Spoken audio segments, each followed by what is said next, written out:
여러분 환영합니다. 축복합니다. 옆에 분들 서로 인사 나누도록 하겠습니다.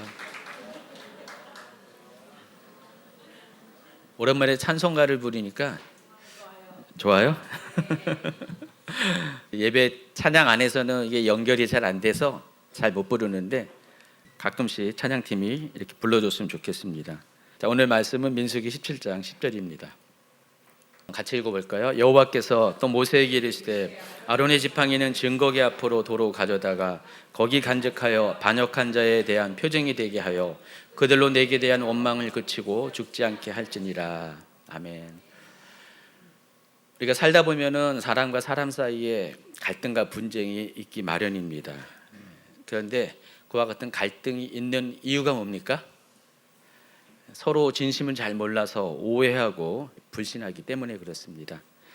평소 대화가 잘 통하는 관계에서는 그런 일이 거의 없어요. 근데 말이 통하지 않는 인간관계, 개중에는 우리 말 통하지 않는 인간관계가 있잖아요. 그런 관계에서는 그와 같은 갈등이 종종 생기기 마련입니다.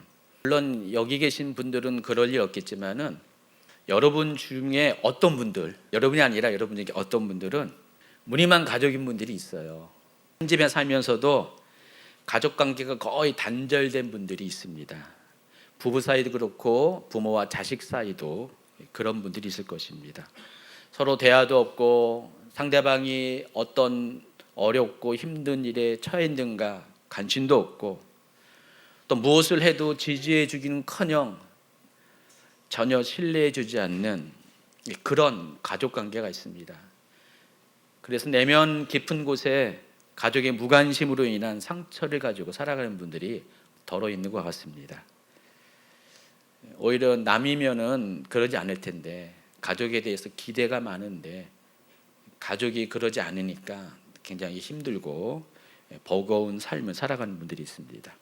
그런데 혹 여러분 중에 하나님과의 관계에서도 그와 같은 분이 계시지 않은가요? 비록 교회 출석은 하고 있지만은 아마도 우리 중에는 하나님과 아무런 관계를 맺고 살지 않는 분들이 있을 수가 있습니다. 신앙생활을 한다고 하지만 정작 하나님과의 관계는 전혀 소통이 없는 분들이 있을 수가 있습니다. 그런 분들은 습관적으로 교회를 다닙니다. 또 어떤 분들은 누군가의 강요에 의해서 또 누군가를 위해서 교회를 다니기도 합니다. 신앙생활은 자신의 구원을 위해서 자신의 신앙을 위해서 영생을 위해서 다녀야 되는데 그런 곳에는 전혀 관심이 없고 어쩔 수 없이 교회 다니는 분들이 있는 것도 사실입니다. 자, 그런 분들이 기도를 한다는 것 자체가 이상한 거예요. 그래서 1년 내내 그런 분들은 기도할 기회도 없고 또 이유도 없습니다. 하나님과의 관계가 전혀 형성이 되지 않았기 때문에 당연히 성경도 안 있습니다. 주일 예배는 어쩔 수 없이 참석하지만 은혜가 있는 자리는 애써서 도망 다녀요. 교회에서 집회가 있다. 그럼 애써서 피해 다닙니다. 굉장히 부담스럽고 전혀 필요성을 느끼지 않기 때문에 그렇습니다. 성도의 교제 또한 되도록 피하려 합니다. 누군가가 자신에게 가까이 오는 것 굉장히 몹시 부담스럽습니다. 그냥 나 혼자 조용하게 그냥 종교 생활을 하고 싶은데 전화 거는 것도 귀찮고 아는 체 하는 것도 굉장히 부담스럽습니다. 그래서 이런 분들은 인간관계에서도 우리가 소통의 부재로 인해서 오해하고 갈등이 있는 것처럼 하나님과의 관계에서도 소통의 부재로 인해서 하나님에 대해서 오해하는 경우가 많이가 있습니다. 여러분 그래서 기억하시기 바랍니다. 인간관계에서도 평소 대화를 자주 하고 소통을 많이 하는 사람이 갈등이 없는 것처럼 하나님과의 관계도 동일하다는 것입니다. 평소 하나님을 가까이 하는 사람은 하나님에 대한 오해를 하지 않습니다. 때로 기도를 통해서 성경을 통해서 그리고 깊은 예배를 통해서 하나님과의 영적 교제를 통해서 사람은 하나님과 오해할 수 있는 모든 가능성을 다 버릴 수가 있어요.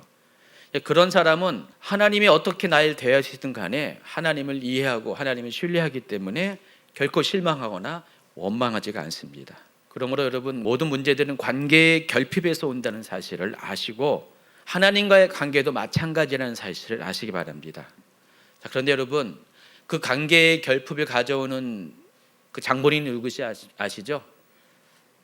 상대방이 아니고 하나님이 아니고 바로 나 자신이라는 사실을 아시기 바랍니다.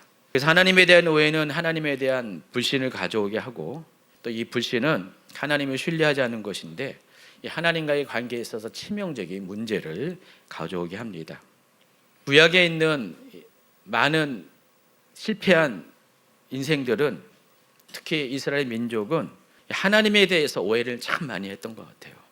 그래서 하나님에 대한 이 오해가 원망과 불평으로, 또 심지어 하나님을 반역하는 일로 더 발전하게 됩니다. 자, 근데 그 일이 지나간 옛일만이 아니라 오늘날도 그런 일들은 언제든지 재현되고 있고 재현될 가능성이 있습니다.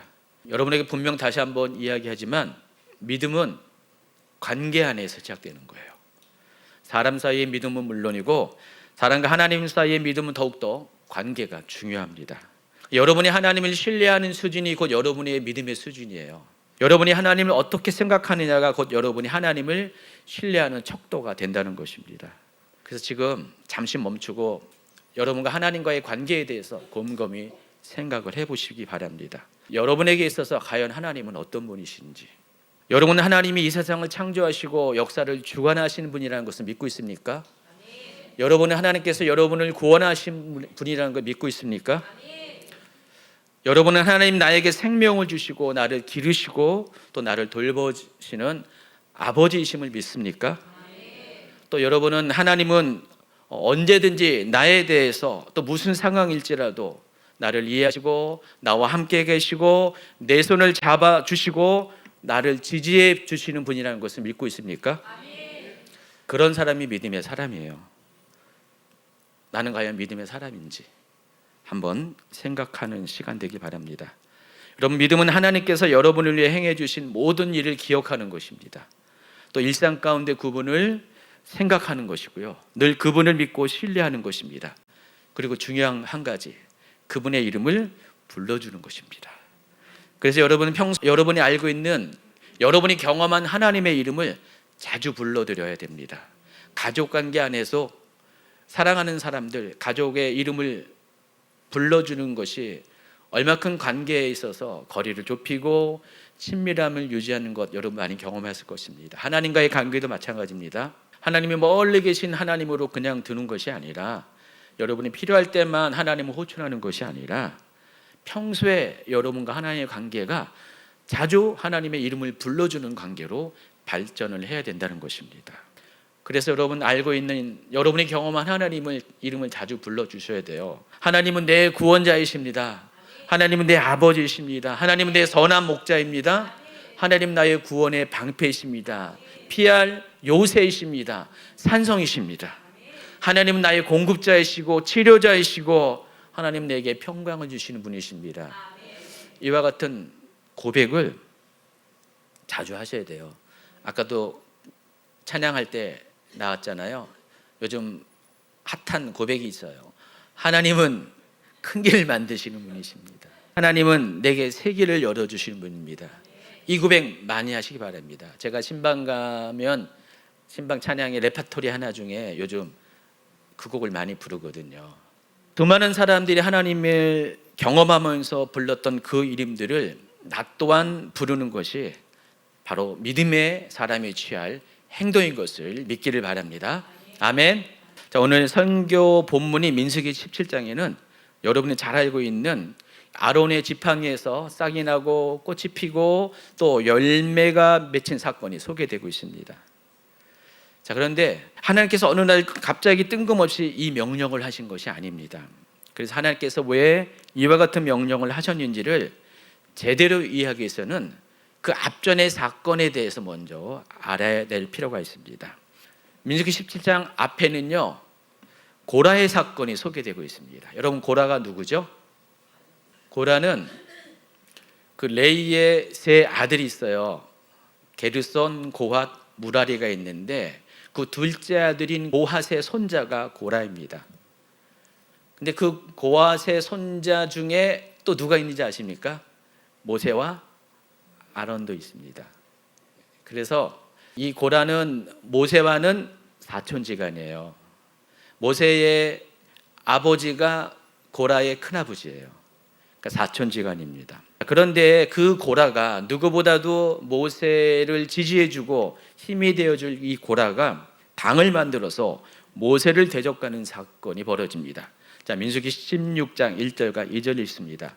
레이세의 증손 고아세 손자 이스라엘의 아들 고라와 르벤 자손 엘리압의 아들 다단과 아비람과 벨레스의 아들 온이 당을 짓고 이스라엘 자손 총회에서 택함을 받은 자 곧 회중 가운데서 이름 있는 지휘관 250명과 함께 일어나서 모세를 거스르니라. 자, 이 일의 결과 고라 일당을 비롯해서 그의 반역에 동조한 250명의 지휘관들이 멸망을 당하게 됩니다. 먼저 고라와 또 르우벤 자손의 지도자 맷이 이 일로 인해서 하나님의 심판을 받아서 31절부터 보니까 그가 이 모든 말을 마치자마자 그들이 있었던 땅바닥이 갈라지니라. 땅이 그 입을 열어 그들과 그들의 집과 고라에게 속한 모든 사람과 그들의 재물을 삼키매 그들과 그의 모든 재물이 산채로 수월에 빠지며 땅이 그 위에 덮이니 그들이 회중 가운데서 망하니라 그랬습니다. 또 35절에 보면 여호와로부터 불이 나와서 분향하는 250명을 불살랐더라. 그들과 함께 동조한 250명의 지휘관들입니다. 이들 모두는 다 이스라엘의 리더들이었어요.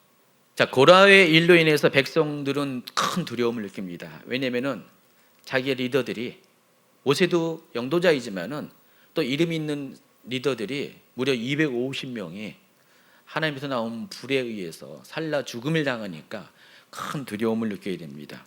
동시에 이들은 모세를 원망합니다. 41절에 보니까 이튿날 이스라엘 자손의 온 회중이 모세와 아론을 원망하여 이르되 너희가 여호와의 백성을 죽였도다.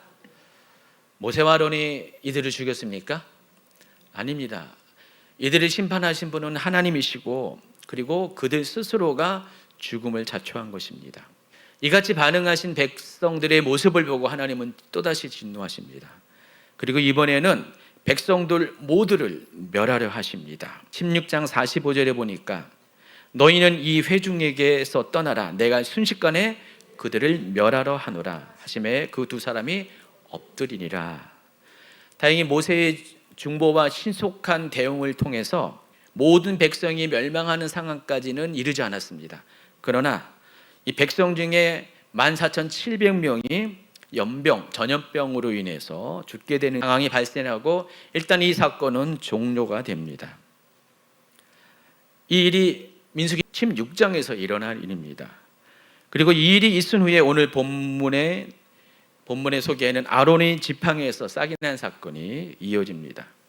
그래서 고라의 사건이 원인이 되어서 아론의 지팡이 사건이 발생하게 된 겁니다. 그래서 아론의 지팡이 사건과 고라의 사건은 서로 연결되어 있습니다. 두 사건은 연속되는 사건이에요. 한 사건은 원인을 제공한 거고 한 사건은 그것에 대한 결과라는 것입니다. 어쨌든 그와 같은 상황 가운데 하나님께서는 아론의 지팡이 사건을 허락하십니다. 하나님께서는 이스라엘 각 지파를 대표하는 12명의 족장들에게 각각 자기의 지팡이에다가 자기 이름을 써서 모세에게 가지고 오라고 명하십니다. 그리고 모세는 이 12개의 지팡이를 수집해서 지성소 안에 있는 하나님의 언약궤 앞에다가 둡니다. 그리고 일정 시간이 지난 다음에 하나님께서는 이렇게 말씀하십니다. 내가 택한 자의 지팡이에는 싹이 나리니 이것으로 이스라엘 자손이 너희에게 대하여 원망하는 말을 내 앞에서 그치게 하리라 그랬습니다. 하나님께서는 택하신 자의 지팡이에 싹이 나는 기적을 통해서 이스라엘 자손이 모든 사람들이 모세와 아론의 리더십에 대해서 원망하는 말을 그치기를 원하셨습니다. 하나님께서 왜 이와 같은 사건을 일으키시는지 첫 번째 이유는 바로 그겁니다. 더 이상 원망하는 말을 그치게 하기 위해서. 자, 그런데 우리가 이 지점에서 한 가지 질문을 해봅니다. 왜 하필이면은 꽃 중에서 많은 꽃이 있는데 왜 살구꽃입니까?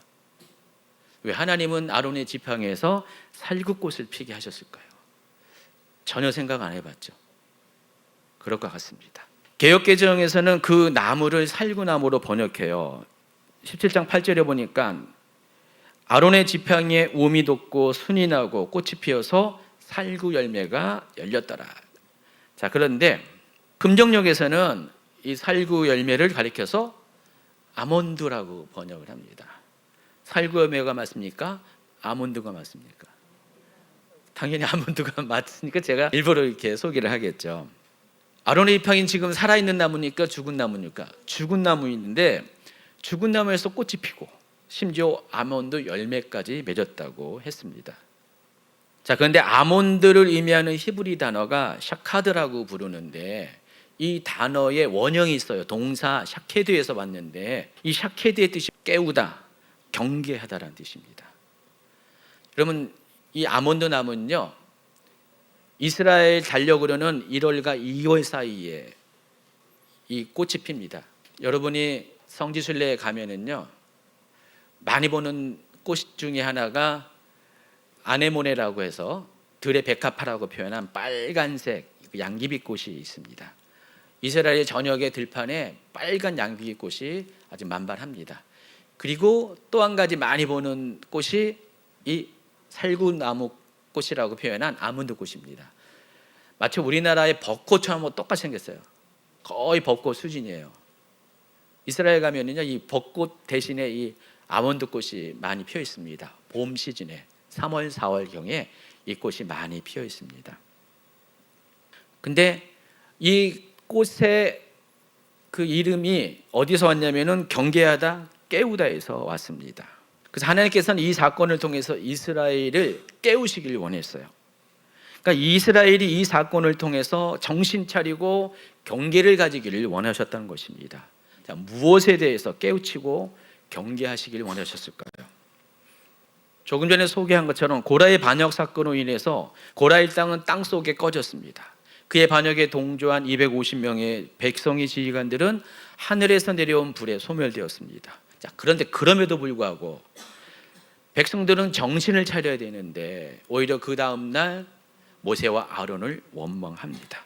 그와 같은 징계를 내리신 하나님의 뜻을 깨닫지 못하고 불과 하루 사이에 또다시 원망을 하고 그 원망고 곧 누구를 향합니까? 궁극적으로 하나님을 향한 원망입니다.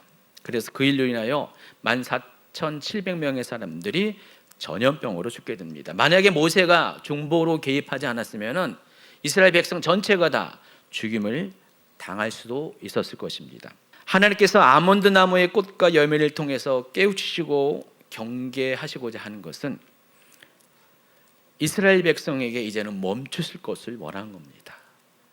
더 이상 계속해서 원망과 불평을 통해서 그들의 지도자뿐만 아니라 궁극적으로 하나님까지 원망하는 일을 하게 되면은 또 이 고라의 사건 앞전에 뭐가 있었는지 아십니까? 가데스 바네아에서의 반역 사건이 있었어요. 그와 같은 일이 또 재현될 수가 있기 때문에, 재발될 수 있기 때문에 하나님의 진노를 불러일으켜서 멸망당할 수 있기 때문에 이제는 더 이상 멈추라는 것입니다. 그만하라는 것입니다. 이것이 두 번째 이유예요. 더 이상 이스라엘 백성을 죽음을 피하게 하기 위해서 하나님께서 특별한 방식으로 죽은 나무에서 깨우다, 경계하다라는 뜻을 갖고 있는 이 아몬드 꽃을 피우게 했다는 것입니다. 만약에 이 고라의 반역 사건이, 그와 같은 사건이 멈추지 않고 계속적으로 일어났으면 어떻게 됩니까? 이미 가데스 바네아에서 한 번 이스라엘 민족 전체가 하나님의 징계를 받아서 소멸될 수도 있었고요. 또 고라의 사건을 통해서도 또 그런 일이 있습니다. 근데 세 번째 그 일이 일어나면 어떻게 될 것 같아요? 이제는 아마 하나님이 더 이상 용서하지 않을 수도 있을 것 같아요.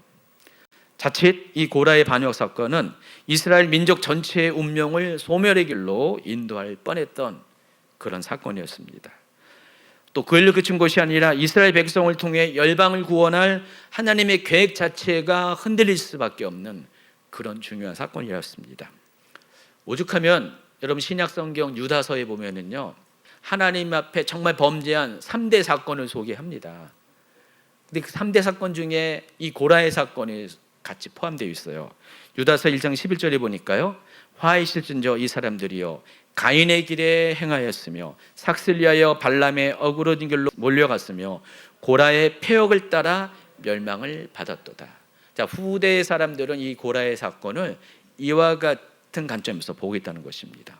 어쨌든 이와 같은 안타까운 모습을 지켜보신 하나님께서는 그와 같은 악선한의 고리를 끊어내어서 백성들의 목숨을 구원하고자 아론의 지팡이에 싹이 나고 열매가 나게 함으로써 아론의 대제사장으로서의 권위를 확실하게 세워주고자 한 것입니다. 결국 이스라엘 향한 하나님의 그 사랑과 그 긍휼이 아론의 지팡이에 싹이 나고 꽃이 피고 또 열매를 맺게 하신 것이라는 것입니다. 자, 하나님께서는 싹이 나고 꽃이 피고 열매까지 맺은 이 아론의 지팡이를 증거계 앞에 가져다 놓고 그것에 보관하여 간직하라고 명하십니다. 그러면서 이 일을 명령하신 일을 다음과 같이 설명합니다. 민수기 17장 10절이고 오늘 본문 말씀입니다. 여호와께서 또 모세에게 이르시되 아론의 지팡이는 증거계 앞으로 도로 가져다가 거기 간직하여 반역한 자에 대한 표징이 되게 하여 그들로 내게 대한 원망을 그치고 죽지 않게 할지니라. 자, 그런데 이스라엘 백성들은 또 하나님을 오해하는 거예요. 자, 이스라엘 백성 보면은 오해가 너무 밥 먹듯이 잘해요. 12절을 보세요. 이스라엘 자손이 모세에게 말하여 이르되 보소서 우리는 죽게 되었나이다. 망하게 되었나이다. 다 망하게 되었나이다. 가까이 나아가는 자 곧 여호와의 성막에 가까이 나아가는 자마다 다 죽사오니 우리가 다 망하여 하리이까. 이스라엘 백성이 왜 이런 말을 할까요? 왜 이런 말을 해야만 했을까요? 자, 이스라엘 백성이 이런 말을 하게 된 이유가 있습니다. 비록 아론의 쌍난 지팡이는 대제사장 외에는 접근할 수 없는 성소의 깊은 곳, 지성소에 안치되어 보관했지만은 그것이 존재하는 자체가 두려움의 대상이 된다는 것입니다. 왜냐하면 이 아론의 지팡이는 그들이 하나님에 대해서 원망과 불평하고 또 불신으로 해서 심판을 받았던 그 일을 생각나게 하는 것입니다. 바로 수치를 기억나게 하는 것입니다. 그들의 죄에 대한 흔적이 아론의 지팡이라는 것입니다. 그래서 그들은 그 아론의 지팡이가 하나님의 임재하시는 곳에 존재하는 한 자신들은 더 이상 하나님께로 나아갈 수 없다는 생각을 한 겁니다. 그들의 생각이에요. 그렇지만 그것은 하나님에 대한 오해예요. 그같이 행하려 하신 하나님의 마음과 뜻은 그들과의 생각과는 많이 달랐습니다.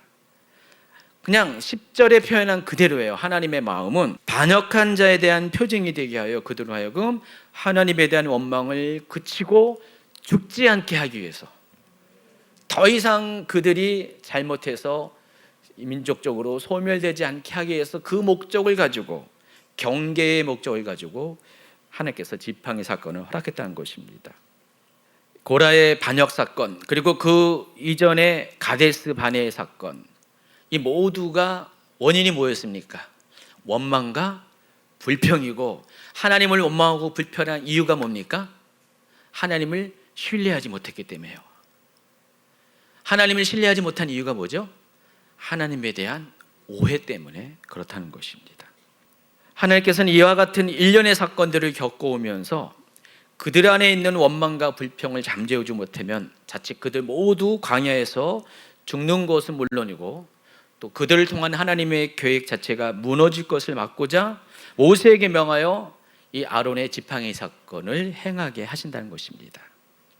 여러분, 제가 너무나 습관적으로 자주 여러분에게 이야기하는 율법에 대한 이야기입니다. 하나님께서 왜 율법을 주셨는가에 대해서, 율법을 주신 목적에 대해서 한 번 더 이야기합니다.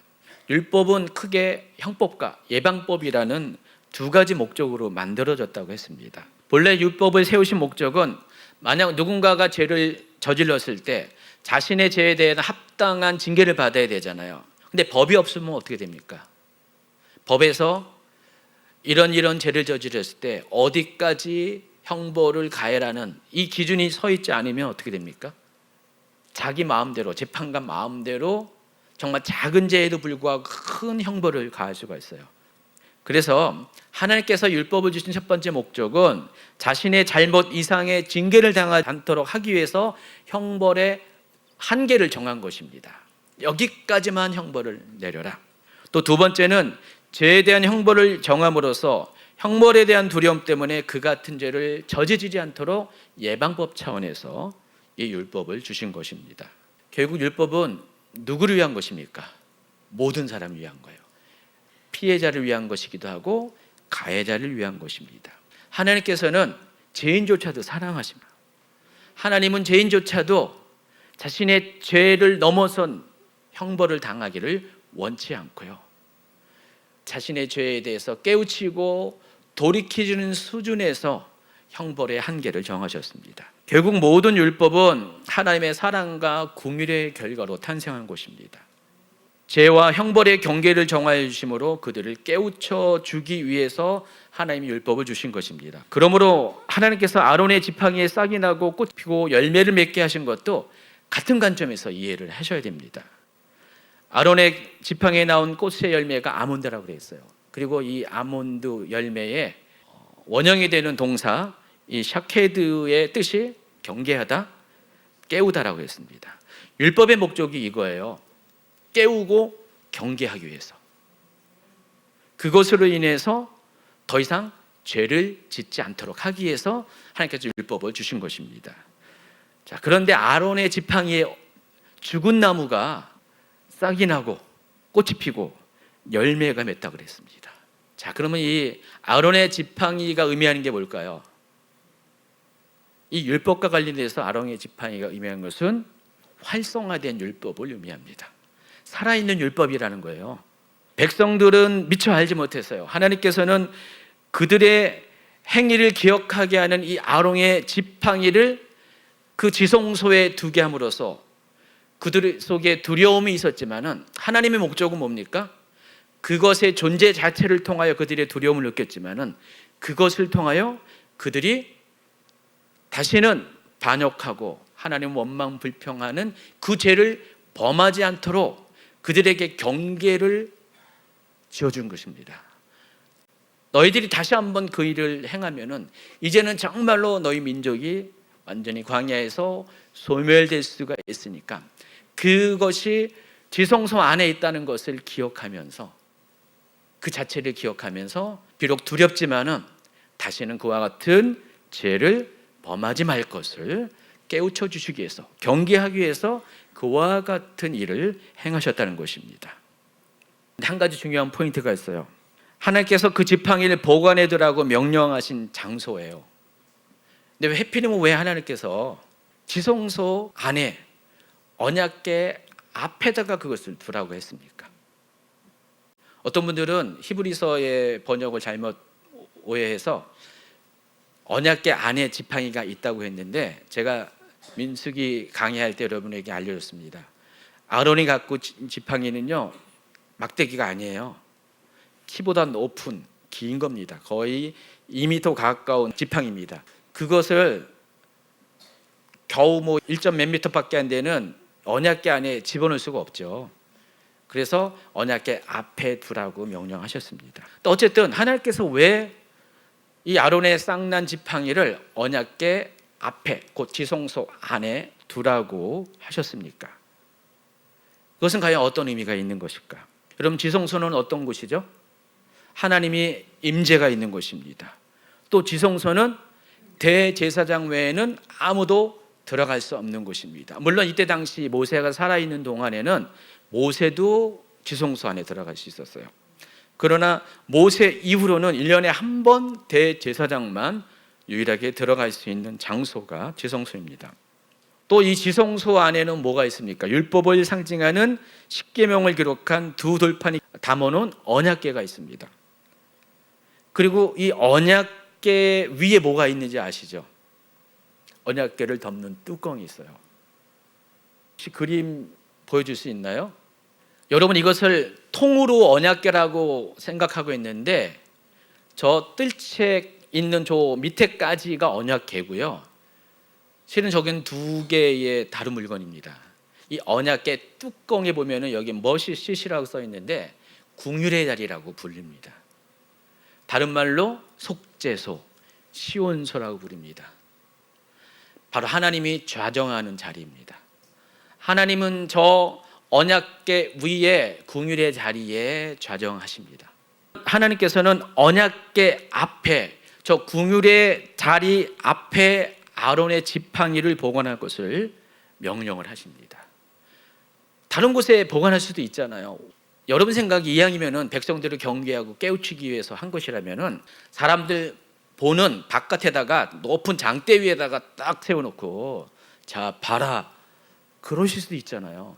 근데 하필이면 하나님께서 언약궤 앞에 사람이 전혀 들어갈 수도 없는 그곳에 왜 아론의 지팡이를 보관하라고 명령을 하셨을까요? 그 전에 왜 하나님은 율법을 새긴 돌판을 왜 언약궤 안에다가 또 넣어서 보관하라고 하셨을까요? 그것도 마찬가지죠. 바깥에 전시할 수도 있잖아요. 교회 들어오는 입구에다가 유리 진열관을 만들고 딱 돌판을 진열할 수도 있잖아요. 그렇죠? 아니면 벽에다가 그림 걸듯이 딱 걸어놓을 수도 있잖아요. 근데 하나님은 아무도 못 보는 저 깊은 지성소 안에다가, 그것도 언약궤 안에다가 저것을 왜 보관하라고 했을까요? 여러분 궁금하지 않습니까? 저도 궁금했어요. 그래서 나름대로 이 부분을 이제 묻고 묵상을 해봤는데, 율법이 하나님의 사랑과 긍휼의 용도로 사용되기 위해서는 반드시 같이 따라가야 될 것이 있어요. 바로 저 긍휼의 자리입니다. 긍휼의 자리가 의미하는 것이 뭡니까? 하나님의 임재요, 하나님의 은혜요, 하나님의 자비입니다. 그 하나님의 긍휼이 율법을 덮어야 된다는 것입니다. 마찬가지로 이스라엘 범죄를 깨어나고 경계하기 위해 만든 아론의 지팡이 역시 긍휼의 자리 앞에 있을 때에만 그것을 간직하라고 명령하신 하나님의 본래의 목적을 이룰 수가 있다는 것입니다. 여러분 1년에 한 번, 그것도 대제사장이 저 지성소 안에 들어가서 그 들어갈 때만 아론의 지팡이를 볼 수가 있다고 그랬잖아요. 근데 하나님께서는 예전에는 대제사장을 통하여서 1년에 한 번씩 그 언약궤의 존재와 아론의 지팡이의 존재를 생각나게 하셨어요. 그런데 오늘날 그 대제사장의 직을 감당하신 분이 누구십니까? 예수님이십니다.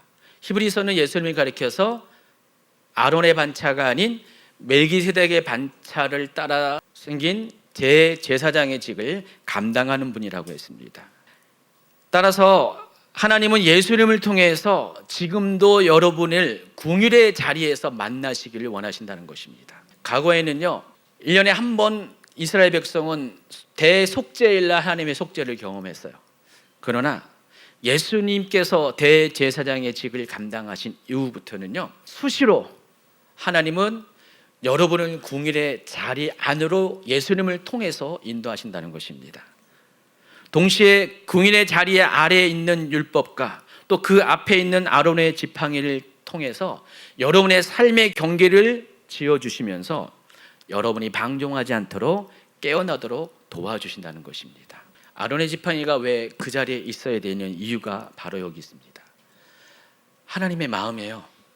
하나님은요 첫째는 여러분이 죄를 범함으로 인해서 멸절당하는 것을 원하지 않습니다. 이스라엘 백성이 광야에서 다 죽어나가는 것을 원하지 않았습니다. 그러나 하나님은 그들의 죄에 대해서 무관심할 수는 없어요. 그래서 그들의 죄에 대해서 깨우치고 경계하는 하나님의 본연의 또 직임을 또 감당하셔야 됐습니다.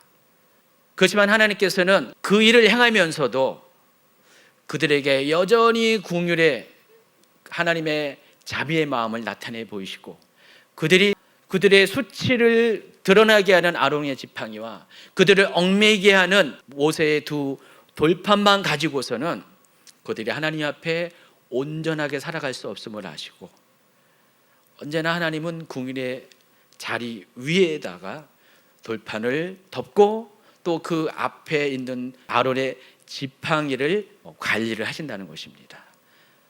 예전에는 그렇게 하셨고요. 이제는 예수님을 통해서 대제사장이신 예수님을 통해서 하나님은 여전히 그와 같이 긍휼과 율법 또 긍휼과 또 죄에 대한 경계를 지금도 컨트롤하시고 그 균형을 잡아가고 계신다는 것입니다. 많은 사람들이 하나님에 대해서 오해를 하는 것이 어떤 사람은 하나님은 너무 긍휼이 풍성한 하나님으로만 기억해요. 그래서 어떤 죄를 져도 하나님 다 용서하실 거야. 지난 금요일 날 최 목사님이 두렵고 떨림으로 구원을 이루라고 그 말씀을 전해주셨는데, 실제로 구원은 두렵고 떨림으로 이루어야 되는데 적지 않은 사람들이 하나님의 긍휼과 하나님의 자비를 말하면서 자신의 삶에 대해서 하나님이 원하고 우리가 그렇게 살기를 명령하신 그 삶은 전혀 살지 않습니다. 그리고 나는 구원받았다, 나는 구원의 확신만 있으면 지금도 죽어서 천국 갈 수 있다라는 착각에 빠져서 사는 분들이 많이 있습니다. 그렇지 않습니다. 하나님은 긍휼에 풍성하신 하나님인 것을 맞습니다. 그렇기 때문에 그 아들까지 주어서까지 여러분을 구원하셨어요. 그러나 동시에 지금도 하나님께서는요, 여전히 그 율법의 기능을 폐하지 않으셨습니다. 율법이 여러분으로 하여금 하나님께로 오게 하는 그 길에 있어서 율법의 역할이 있습니다. 율법은 죄를 깨닫게 하는 거고요. 율법을 통해서 여러분 삶에 더 이상 이 선을 넘어가면은 이제는 여러분이 망한다, 죽음을 맞이한다는 그것을 알려주는 경계석에 해당하는 것입니다. 그리고 하나님께서는 이 아론의 지팡이를 통해서 우리가 하나님을 배역했던, 원망 불평했던 그 수치를 우리가 잊지 않도록 하십니다. 여러분, 아론의 지팡이는 여러분 지우고 싶은 흑역사예요. 여러분 삶 가운데도 하나님 앞에 그와 같은 흑역사가 있을 거 아니에요. 기억하고 싶지 않은 흑역사. 많은 분들이 그것을 지우고자 해요. 내 인생 가운데 내 머릿속에서 그것을 지우고자 하는데 여러분 생각을 좀 바꾸시기 바랍니다. 지우면 좋지만은 그럼에도 불구하고 하나님께서 여러분에게 남겨둔 이유가 뭡니까? 그것을 통해서 하나님의 은혜를 다시 기억하는 것입니다. 그리고 다시는 그와 같은 과거의 삶으로 돌아가지 않겠다는 결단을 하게 한다는 것입니다. 사람은요, 죄를 짓고 용서를 받으면은 그때부터는 잘 살 것 같죠? 잘할 것 같죠? 안 그렇더라고요. 잠깐이에요, 잠깐 반짝해요. 근데 이내 다시 일생활로 돌아가고요, 옛 습관으로 돌아가는 게 맞습니다. 그래서 하나님은 수치의 기억물인 이 아론의 지팡이를 통해서 그들이 계속해서 자신의 삶의 수치를 기억하게 했습니다. 그러나 그 수치로 인해서 괴로워하는 삶을 살지 않도록 하나님은 그 아론의 지팡이를 어디에 두었다고요? 궁일의 자리 앞에 두게 하십니다. 이게 하나님의 마음이에요. 다 살펴보면은 율법을 주신 하나님의 마음도 이해할 수 있고 또 아론의 지팡이를 허락하신 하나님의 마음도 이해할 수가 있습니다. 모두가 다 여러분을 향한 하나님의 깊은 사랑이라는 것입니다. 꼭 우리 중에 율법의 그 얽매임 때문에 왜 이렇게 교회를 다니면은, 왜 신앙생활을 하면은 뭐 이렇게 하지 말라는 게 많지. 실제로요, 모세의 율법 613가지 중에서요, 하지 말라 하는 게 365가지예요. 하라는 것보다 더 많습니다. 1년 365일 매일매일 하루하루 하지 말아야 될 것이 있습니다. 그만큼 하지 말라 하는 것들이 굉장히 많이 있어요. 하루도 여러분이 편하게 여러분이 마음껏 하고 싶은 날, 아니에요, 올해는 366일이니까 올해는 하루의 여유가 있네요, 따지고 보니까. 어쨌든 여러분의 매일매일의 삶이 하지 말아야 될 것을 하지 말아야 되는 그런 삶입니다.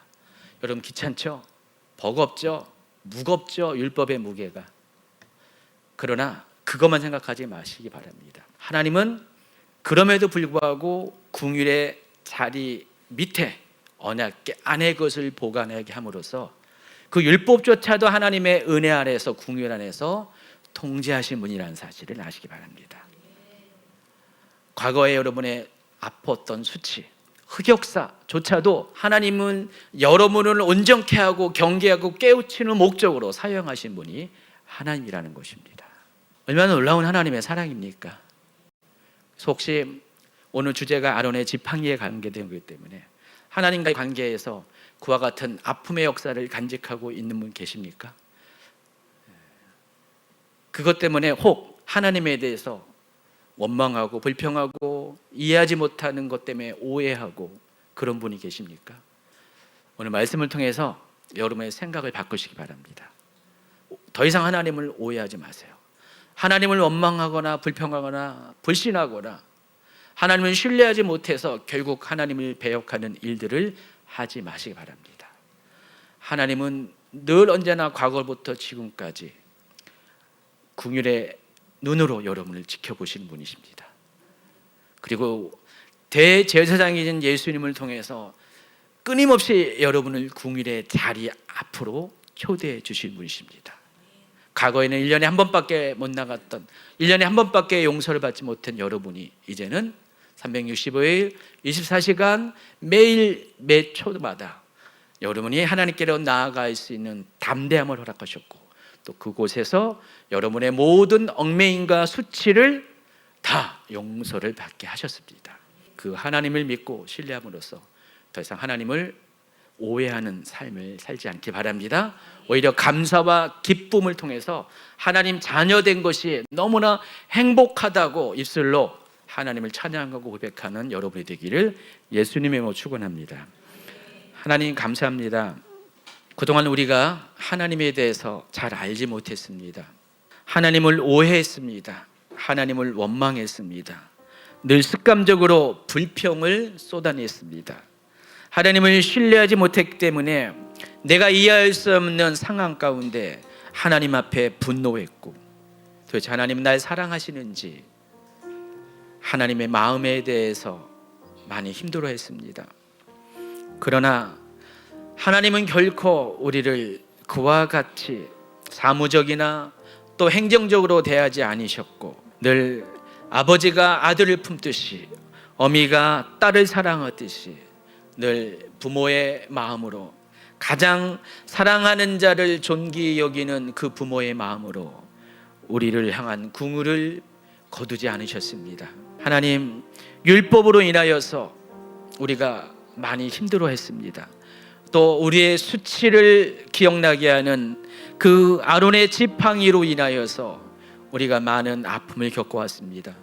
그러나 이 모든 것조차도 긍휼의 자리 안가 앞에 두게 하심으로 하나님의 긍휼을 통하여 그 모든 것들을 컨트롤하시고 덮어주시는 분이 바로 하나님이십니다. 이제 하나님, 다시 하나님께로 돌아가게 하옵소서.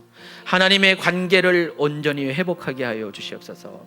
더 이상 내 자신은 버려진 고와 같은 사람이라는 생각을 거두게 하여 주시옵소서. 하나님은 더 이상 내 안에 두려움의 존재가 아니라, 물론 두렵지만은 그럼에도 불구하고 그 두려움을 넘어서 나를 사랑하신 분, 나의 지지자이신 것을 다시금 입술로 고백하는 우리가 되게 하여 주시옵소서. 모든 아파하는 자들의 상한 심령을 위로하시고 격려하여 주시옵소서. 지금 자신이 저지른 잘못으로 인하여서 그 대가를 치르는 자가 있습니까? 그럼에도 불구하고 하나님의 긍휼을 놓치지 말게 하여 주시옵소서. 아픈 만큼 우리는 다시금 하나님 사람으로서 온전하게 될 수 있는 기회를 얻을 수가 있습니다. 만약에 이 아픔마저 없다면 우리는 방종할 것이고, 이 아픔을 통하여서 우리는 더욱더 성숙함으로 인하여 하나님의 온전에 가까이 갈 수 있음을 고백합니다. 하나님, 고난 중에서도 그러므로 우리가 기뻐하게 하여 주시옵소서. 감사하게 하여 주시옵소서. 모든 것을 하나님의 뜻과 하나님의 섭리에 의탁하는 최고의 신뢰가 우리 가운데 있게 하여 주시옵소서. 오늘도 예배 안에서 우리가 이 모든 것들을 회복되게 하여 주시옵소서. 하나님은 선하신 분이십니다. 하나님은 자비로우신 분입니다. 하나님은 우리의 모든 것들을 아시고 우리의 형편과 상황 가운데 외면치 아니하시고 일일이 개입하시는 하나님이십니다. 그 하나님을 우리가 다시금 발견하게 하여 주시옵소서.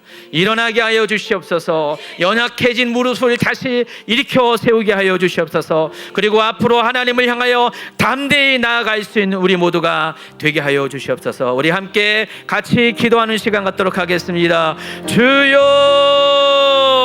하나님, 우리가 다시 하나님의 얼굴을 찾습니다. 하나님의 은혜와 긍휼을 향하여 나아갑니다. 그 긍휼의 자리, 하나님 그 속죄를 행하시는, 은혜를 베푸시는 그 지성소 안에 깊은 곳에 있는 하나님의 임재 안으로 나아갑니다. 과거에는 이 사람들은 두려움 가운데 그곳에 나아가지 못했습니다. 오직 정해진 사람, 정해진 날만 하나님 그곳에 갈 수가 있었습니다. 그러나 이제는 예수 그리스도, 우리의 대제사장 계신 예수 그리스도의 은혜와 그 보혈을 의지하여 우리가 담대히 하나님 앞에 나아갈 수 있는 자격을 얻었습니다. 하나님, 우리가 날마다 하나님 앞에 나아가게 하여 주시옵소서. 우리 하나님 범죄함을 통하여 하나님을 두려워하는 자리에 있다면은 다시금 하나님 그 긍휼의 자리를 하나님 우리가 바라보면서 나아가게 하여 주시옵소서. 우리의 아픔과 우리의 모든 하나님 부끄러움을 하나님 속량하시고 싸매어 주시고 위로하셨습니다. 다시금 하나님 우리가 하나님 일어날 수 있도록 하나님은 우리에게 용기를 불어넣으셨습니다. 하나님 용기를 붙잡는 우리가 되게 하여 주시옵소서. 홀라 카라리리여 코로르리리여 힘을 낼지어다, 힘을 낼지어다, 다시 일어날지어다. 우리에게 주님 말씀하고 계십니다. 하나님, 우리가 하나님의 그 은혜를 붙잡는 자가 되게 하여 주시옵소서. 그 사랑을 붙잡는 자가 되게 하옵소서. 일어나는 자, 다시 회복하는 자, 다시 하나님 앞으로 용기를 가지고 나아갈 수 있는 우리 모두가 되게 하여 주시옵소서. 오늘이 하나님 그 긍휼의 자리 앞으로 나아가는 시간 되기를 원합니다. 그곳에서 우리를 여전히 긍휼의 눈으로 바라보시고 기다리시는 우리 하나님 예수님을 만나는 귀한 시간이 될 수 있도록 함께하여 주시옵소서. 주님 감사합니다. 모든 말씀 예수님의 이름으로 기도합니다. 아멘.